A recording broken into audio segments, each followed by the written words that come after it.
Hi, welcome to Midpointe, a place where we can share encouragement from last Sunday's sermon at Crosspoint Church. As always, if you've missed last week's sermon, it is here on this YouTube channel. You can go watch it. There should be a link in the description of this video. This week, Pastor Garrett preached on the ascension of Jesus. Once Jesus died and then was raised from the dead, he stuck around a little bit, but then it was time for him to leave. Pastor Garrett gave a few reasons why it was good that Jesus left. One of those reasons that stuck out to me was Jesus left so that the Holy Spirit could come. Here's the key verse that mentions this. John 16, 7-8. Nevertheless, I tell you the truth. It is to your advantage that I go away. For if I do not go away, the Helper will not come to you. But if I go, I will send him to you. And when he comes, he will convict the world concerning sin and righteousness and judgment. Jesus said that it was better that he leave. What was the wording? It is to your advantage that I go away. This makes me think two things.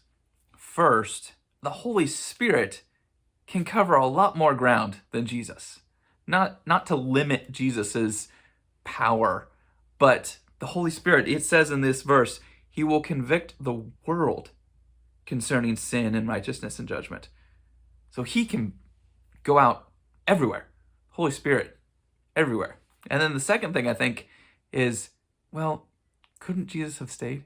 I mean, we all long to be with Jesus. That would be great if he was here with us. It would be great to meet him face to face, right? To be in his presence. Who is the Holy Spirit? Whose spirit is he? Well, it's God's Spirit. And who is God? Jesus. Jesus is God. So really, the Holy Spirit is Jesus' Spirit. So we do have his presence with us. I feel like we don't give the Holy Spirit enough credit. A lot of times we detach Jesus and the Holy Spirit. We long for Jesus. He's the guy. If Jesus were right here with me, what would I say? What would I tell him? Well, I would probably feel safe. Jesus, all-powerful, here with me. I'd feel safer. I would feel more peace. I would show him respect. I would ask him questions. Help me understand the things you have in your word. I would probably ask him for things like, hey, could you help in this area? You're all-powerful. And I would feel more confident because I know that Jesus here, all-powerful, he loves me. He's wanting to take care of me. That would be great. How is that different than us having the Holy Spirit?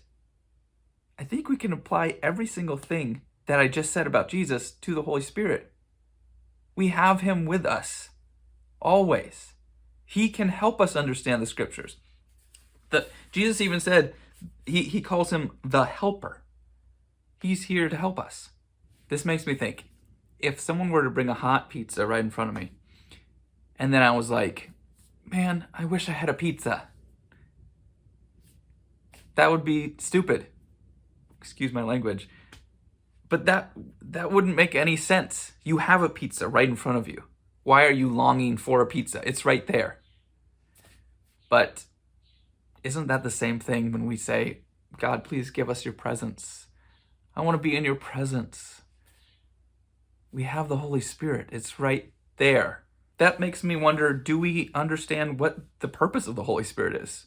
If we keep longing for Jesus and the Holy Spirit's like, dude, I am the Spirit of Jesus. I'm here with you. What are you looking for? Let's do some work in your life. I want to help you live life to the full. Let's go. Here's some verses about the Holy Spirit that might help us understand a little better and help us treat the Holy Spirit in the right way. 2 Corinthians 3:17. Now the Lord is the Spirit, and where the Spirit of the Lord is, there's freedom. Romans 8:26. Likewise, the Spirit helps in our weakness. 2 Timothy 1:7. For God gave us a spirit not of fear, but of power and love and self-control. Galatians 5:16. But I say, walk by the Spirit, and you will not gratify the desires of the flesh. And then, of course, Galatians 5:22 through 23, the fruit of the Spirit. The fruit of the Spirit is love, joy, peace, patience, kindness, goodness, faithfulness, self-control. The Bible says against these, there's no law. There's no law against these. Wow. We're out here longing for Jesus, and we have all this that we can take part in. We can live in freedom. We can partake in all these things: love, joy, peace. We have the Spirit. We should feel that peace. Someone here is with us, taking care of us. He's not abandoned us to our own trying to figure out life. No, he's here with us. We have the Spirit of God. So a good practice might be to envision Jesus being here with you, knowing that it's actually the Holy Spirit here with you. Talk to him like Jesus is standing here with you, because Jesus himself said it's better that I go so that the Holy Spirit can come to be with you. So if you want to long for the presence of somebody, it sounds like the Holy Spirit is better than having Jesus here with us. We live in this physical world where one thing is one thing. This hat is one hat. Jesus, God the Father, and the Holy Spirit, they're three. And so to compare one to the other sounds right, but then it also sounds wrong because they're all one. So I don't know exactly how the Trinity works. Jesus himself says these things, so I'm going to latch onto that. He says it's better that I go so the helper can come. Good. I'm going to embrace the helper here. Lord, help me. Lord, help me to embrace the Holy Spirit, to be led by him. So we can long for Jesus, the physical. Eventually we can have that. But for now, let's rejoice with what we do have, the Holy Spirit. He's here 24/7. Pastor Garrett gave some other reasons why Jesus left Earth. Let me know if one of those stood out to you.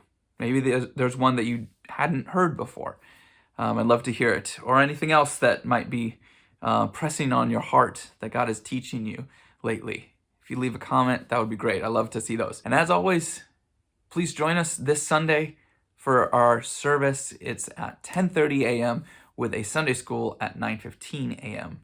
before. Well, until next time, God bless.